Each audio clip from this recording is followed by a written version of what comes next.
Hello friends, we study about the production function. हमने production function की तो बात कर ली थी। आज हम बात करेंगे production function with two variable input, मतलब आइसोकेंट कर्व्स।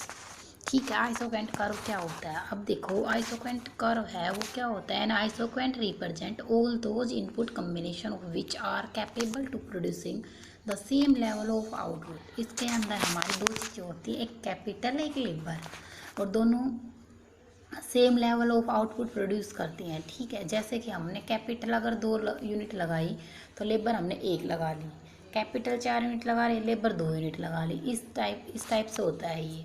अब देखो, और same level of output produce करेगा जितनी हम इनपुट लगाएंगे उसके अकॉर्डिंग, जो इनपुट का कॉम्बिनेशन लगाएंगे उसके according same level of output produce करता है। The isoquants are the contour lines which trace the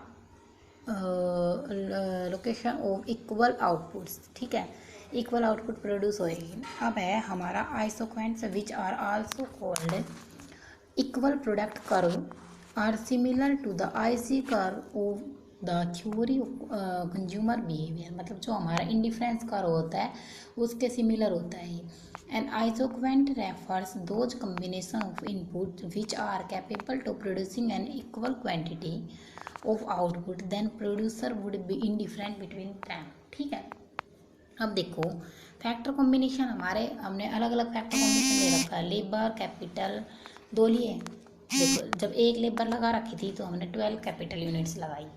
जब 2 लेबर यूनिट लगाई तो 8 कैपिटल लगाई, 3 लगाई तो 5 लगाई। मतलब ऐसा फैक्टर ऑफ कॉम्बिनेशन करना है जिससे आउटपुट सेम आए। ये हमारे फैक्टर कॉम्बिनेशन ABCDEF था। ठीक है, अब देखो इसका कर्व दिखाएंगे आपको। कर्व के अंदर पता लगेगा, ये था हमारा कैपिटल, ये हमारा लेबर, OX एक्सिस पे लेबर है, OY एक्सिस पे हमारा कैपिटल है। देखो, बताया था पीछे टेबल के अंदर कि जब हमारा 1 यूनिट लेबर लगा रही है तो हमारा 12 यूनिट्स कैपिटल है, 2 है तब 8 यूनिट है, 3 है जब 5 है, और 4 है जब 3 है, और 5 थी जब 2 थी। ये था हमारा। तो इससे देखो same level of output produce हो रहा है, तो ये होता हमारा आइसोकेंट कर्व। यही बता रहा था कि जब हम फैक्टर्स ऑफ प्रोडक्शन जो यूनिट है वो हम अलग अलग लगाते हैं तो आउटपुट लेवल सेम आता है। देखो, ये हमारा। अब आइसोकेंट मैप की बात करेंगे। इसमें कैपिटल दे रखा है और लेबर दे रखी है। 100 यूनिट प्रोड्यूस करनी थी तो ये हमारा आइसोकेंट 1 हो गया। जब हम इतनी कैपिटल लगाएंगे तो इतनी लेबर लगाएंगे, और जब हम इतनी कैपिटल लगाई तो इतनी लेबर। जैसे कैपिटल इंक्रीज करा लेबर इंक्रीज, कैपिटल कम लेबर इंक्रीज हो गया। तो ये हमारा आइसोकेंट 2, आइसोकेंट 3 है। ठीक है, आउटपुट के हिसाब से है, इनपुट और आउटपुट के हिसाब से। तो यहाँ पर हमारा चेंज इन कैपिटल आता है और यहाँ पे चेंज इन लेबर आता है। ये हमारा स्लोप हो गया। तो इसको बोलते हैं marginal rate of technical substitution, जो हमारा होता है change in capital divide by change in labour.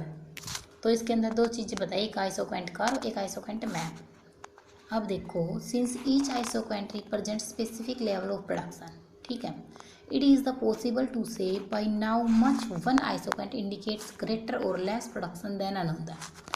क्या कह रहा है? एक आइसोकेंट है ना, वो क्या production, it is possible to say by how much one, एक आइसोकेंट इंडिकेट्स ग्रेटर और less production than one another. ठीक है, in another figure draw an isoquant map और equal production map with a set of 4 isoquant which represent 100 units, 200 units and 300 units. Then from the set of isoquant, it is very easy to judge by the how much production level on one isoquant curve is greater or less than another.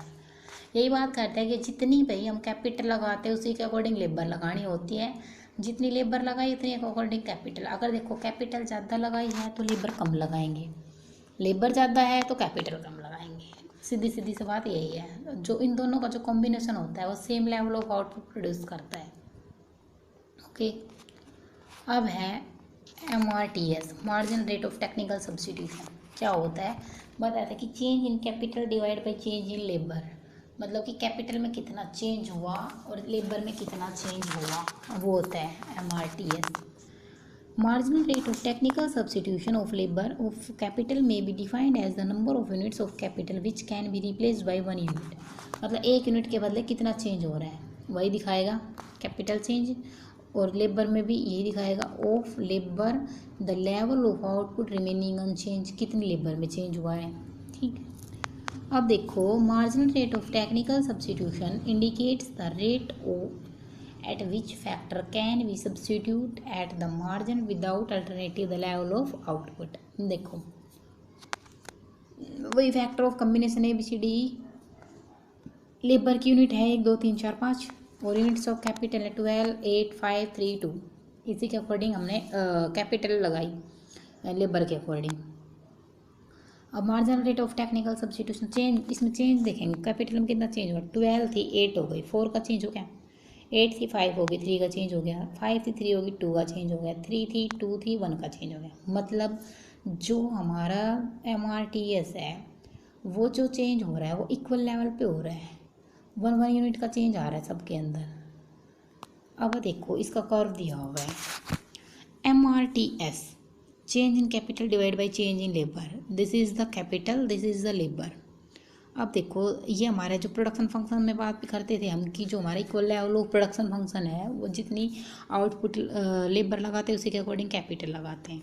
अब देखो जब इतनी capital लगाई तो labour इतनी थी, जब इतनी कैपिटल लेबर इतनी थी, ये था। तो ये हमारा JJ1 है, एक TT1 है, ये लेबर कॉम्बिनेशन, ये हमारा कैपिटल का कॉम्बिनेशन है।